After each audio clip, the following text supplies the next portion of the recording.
Yo, yo, yo, what's goody? It's Bear in the building. Welcome to another episode of Kueen Talk. Thank you guys for tuning in. For those of you that watch on YouTube, you actually see me. You see things look a little different today, don't they? Look a little different.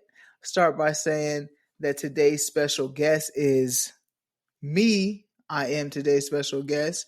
I am very excited about that because, like I said, as you can see, we are fully remote now. We got remote.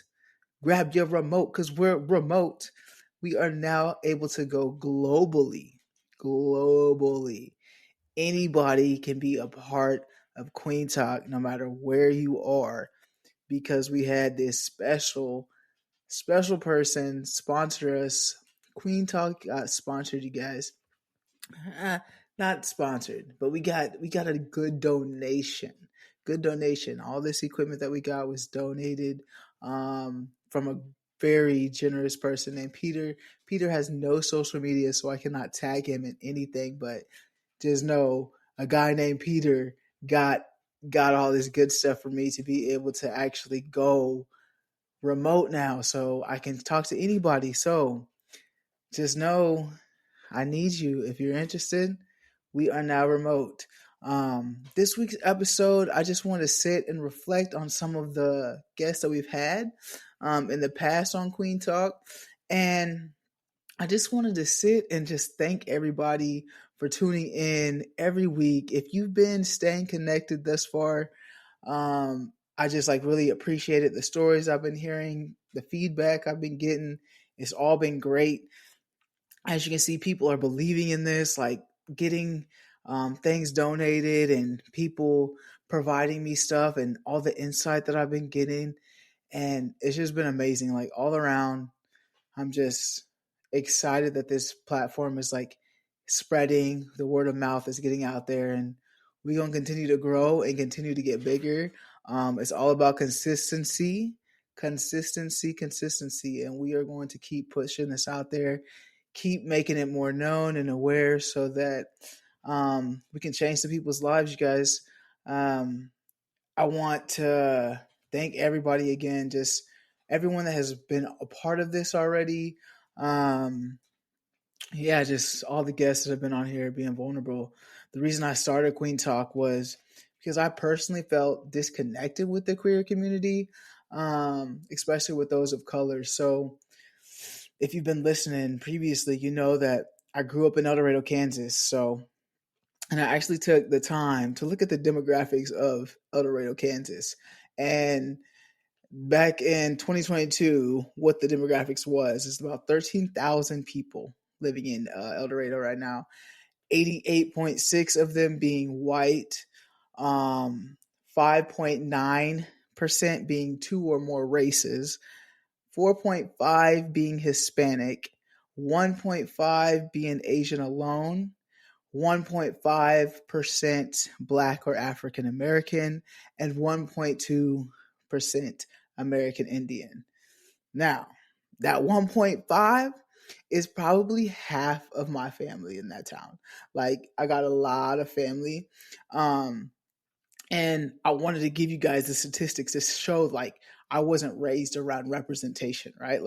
88% of the population was white, only 1.5 being Black. And the population of queer is probably 0.5 of that, at least that's out. So I wanted my platform to show that representation that others may need, that I need personally, to help them on their journey in life. So that is why I wanted to do Kueen Talk, and I appreciate the guests that I've already had. Again, I want to thank you guys for coming onto my platform, being vulnerable, brave, and having that courage to share your story with me and with everybody, because this is out there for the world. Anybody can see this. So a lot of these guests have stated that this was their first time telling their story. So it's a way for building connections. I feel like storytelling is a great way to build connection and understanding, so that you can understand someone without judging them, right? When we speak about our actual experiences of what actually happened to me, who are you to tell me that that isn't true? When in fact it happened to me personally. So I feel like that is why I wanted to create this platform, so that maybe just others will listen and hear stories, and fix their judgment on others, because we all have these biases that we may have, but it's judgment from what we do not know. So um, and speaking of judgment of we don't know what we don't know, like the guests that I've had on here, like talking with Drika, aka D, the licensed clinical social worker, we were just discussing the judgment that we get being people who look like us, just like a black female who looks like masculine, but automatically we get judged for what we look like. I have a story where, excuse me, ooh, ooh, ooh, excuse me. I have a story that pertains to me. Like, I was helping a friend move from this person's house, and it was a black man, and I'm helping move stuff that was sold to my friend, and um, later find out that the black man was like, yeah, she had this lesbian thug with her, helping come and move, and talking about me like I'm the lesbian thug, and I'm not a lesbian thug. I'm a lesbian, but I ain't no thug. Like, and this was from a black man, and we talk about it in the podcast with Drika, just like the stuff we get from black men. Like, this isn't from a white man. Like, it does of course come from them too, but like this is coming from a black man who is looking at me thinking I'm this person of a stereotype, just by seeing me helping move something. Like, I did nothing for him to think this is a lesbian thug, but for some reason that's what he portrayed me to be. So it's like we get these judgments, and we were talking about that, just these judgments that come with being a part of the community that we get from both sides. And it's just it's so this is what it's for. It's just a learning and understanding, like, that's not who we are. If you see a black lesbian come in that looks like me, we're not lesbian thugs. We're not lesbian thugs. We're just human. And in Aaliyah's podcast, we're talking with Aaliyah. When we come out, it's just like we're the same person. Um, why do you instantly feel the need to judge someone who is a part of the queer community just because they come out? When nothing changed, like, why in your heart did it change or may change about someone who tells you that they're a part of the community? Like, what makes you like, okay, yeah, we ain't really feeling that no more? Like, there's no reason for it, to be honest. Like Aaliyah said in the podcast, we're the same person. So you're just gonna have to check out these stories. Um, and they're all really good. Like, I don't have one bad guest on my show. I won't ever have one bad guest on the show. I feel like everybody's story, you can find something and learn from it. Like, that is what Queen talks about. Like, Hector's, for example, like, and me, I'm learning things. Like Hector's, we discussed allowing space for people when we do come out. So as I'm saying, like, we haven't changed. There's nothing different about us. Our parents, for example, may have to grieve something when we come out, because they expect something of us that we're not. So that's something that we talked about in Hector's, just like giving them that space. And two, we had to have our own space for ourselves to like come out.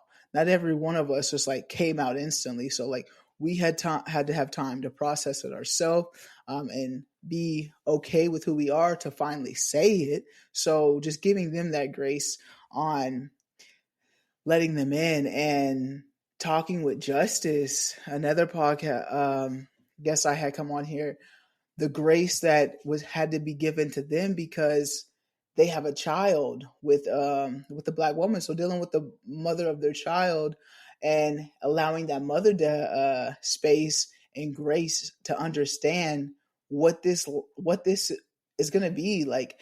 how better understanding of how the dynamic is going to be parenting their child and giving grace. Um, but I feel like we talk about in one of my podcasts also just like the transphobia going on that could be happening within the community, and it's just not on for only straight people. It's for everybody, like even part of the queer community, just having those biases and that judgment and hatred within even the community. Like it's it's not just a one size fits all for everybody's story. And yeah, you get to know me a little bit better throughout this podcast. I show a little bit of my side too. I've had my friends come on, Deontay, who we spoke about just like the important part that he had in my journey of coming out and just allowing me to be me and accepting me for being that lesbian. And we also talked about the importance of having friends that show support the way they need the support, not the way that you think that you need the support. Because he did out me. So we talk about that and just like getting outed and what that feels like, and just having those conversations. So if you're dealing with it, I know I've had friends calling in and letting me know like this has helped them in different ways, and they've had conversations with their kids about what their kid may be able to do, because if one of their friends may be identifying in the community, so righting their wrongs in a sense of like what they may have did wrong to one of their friends, they're like trying to help their kids navigate that, and teaching their kids love and kindness, which is something that is needed. I feel like there's a lot of hatred already that goes on. So this platform, I wanted to just create a space that shows understanding for individuals that you do not understand, that you're already judging. And besides my friends, like I've had my families come on, my family members, my cousin Tyrone, he came on here and talking about friends, but like his friends kept asking him and asking him. Well, that's not how he wanted to be approached. So finding ways, like if you're a straight ally and you're wondering or think that maybe someone may be a part of the community, but they're scared to come out, what ways are you showing that you can be a comfort to come to, right? Like, are you having conversations on the side, or do you say remarks and stuff that you don't seem like a safe person to come to with that information? And if you feel like you're so close, why are they not coming to you with that information? Um, and it may be just because they're not ready, but it also could be because you aren't as a safe person as you may think you are. So it's just like looking inside of who you actually are, and are you helping? When you're listening to Queen Talk, like my hope of it is that you get a better understanding of individuals that may not look like you, but also a connection could be made from someone you see who relates to you, relates to a story that you may have in your life, maybe going on, like an aha moment for you, like for someone personally that you're dealing with. So if you haven't done so already, please check out these episodes that I've been referring to. Like I said, everybody's story has been unique and different, and that's what I'm going to continue to do on here on Queen Talk.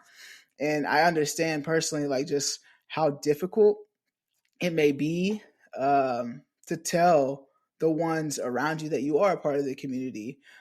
So my hope is that one day it won't be, of course, like that this will be normalized, and one day we will all accept everyone for who they are and love and not spew hate, right? That's the goal for this. But I feel like this right now, what I can do is we can educate. This can be an educating platform for people, even myself. on things that I do not understand. I feel like a lot of me, like I said, I'm from El Dorado, like if you've heard in previous podcasts, like a small town. So I've had these small minded opinions of myself. Uh, um, so it's not just you or, but it's a lot of people that could use help and understanding of people and um, their world to get a better understanding, to not judge. And I feel like if you are like, I feel like there's so much hatred, right? And I feel like you really got to ask yourself, why do you hate someone you don't even know? Like, you don't even know that person. You have no idea who that individual is, but you already hate them based off their identity. And for those of you that are saying, like, oh, I don't hate them, I just don't want that you to bring that around me, you are the problem too. Like, you're still hating on them just in a different way. Um, you are disgusted literally by their identity that bad that you don't want them to be around you. So I would tell you to just look deeper within and what makes you hate them so much? How did you learn that behavior? Why do you have like why is that a behavior of yours that you feel the need to hate someone? Like where did that hatred come from and why is that so? Like that's learned, is it embedded? Is that really how you feel? Do you have that one token person that you're like, oh, I'm not so this, like, but how do you treat that one person that you're around? Do they really feel safe when they're around you? And I feel like that is why I started this podcast as well.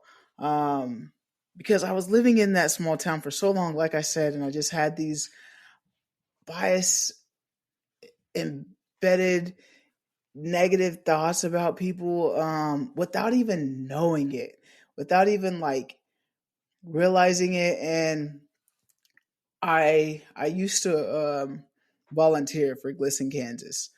Glisson is a bigger organization that helps K through 12 kids in schools. So I worked with the Glisson, Kansas division for Kansas, and I was on this panel, and this young black girl asked me, "How do I deal with the racism being black and queer?" And I told this little young girl, "I don't deal with any racism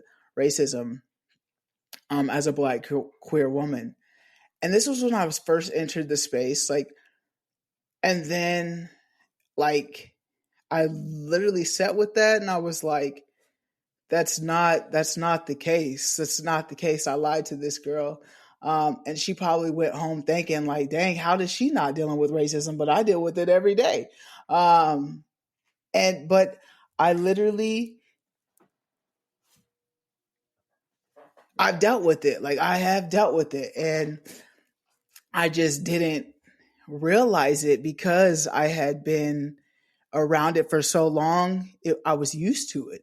I was used to all the microaggressions that were thrown my way without saying anything, that it wasn't something that I I thought was bad because I was just like brushed it off. Like, oh, that's all good. Although like I had been called the N-word multiple times growing up in El Dorado at like different parties and stuff that I would go to. So it wasn't like I didn't get the racism side of things because I definitely did.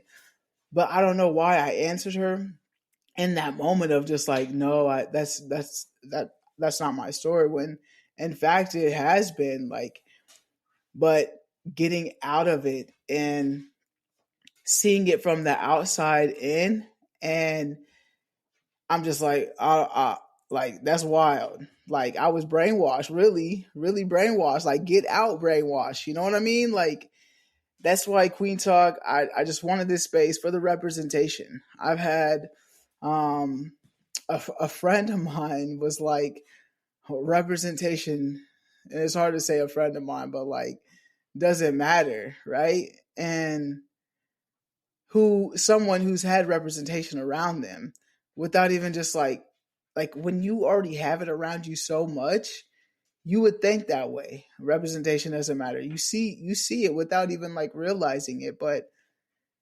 representation matters. And the fact that they're taking DEI out of spaces and making it into this um mockery of like did not earn, or just a cheat code for people of color to make it in the business corporate world or up and higher in the ladder, when in fact they've earned it, is wild. And I feel like this is why representation matters. Like, we're going backwards, and there needs to be a platform that is going forward and continues to show representation, show love, kindness, and build up one another. I feel like this community, the queer community, also just like can tear each other down. And I don't want to be a part of that. I want to be a part of the building aspect of it and having people come together, um, creating spaces for all of us to come together at some point. I like this Kueen Talk. This mission it's needed. It's dear to me, and I love talking to everybody that I've talked to, and now I can finally just, I'm not scared anymore to open up. I feel like me doing this, I'm being vulnerable within myself, just opening up and talking to this camera like I'm talking to myself. Really, I'm over here sitting here talking to myself, but the message that I am trying to get out there is bigger than me, and it's I'm just like, Kueen Talk. I just like hope you guys continue to just love it and learn. Every story that has come on here matters. And I'm trying to get as many people as possible. We are now remote. We're a remote. Um, and that's exciting too. Like I said, people are believing in this, they're believing in me. And that means a lot to me, that they see this too and they see that it is needed.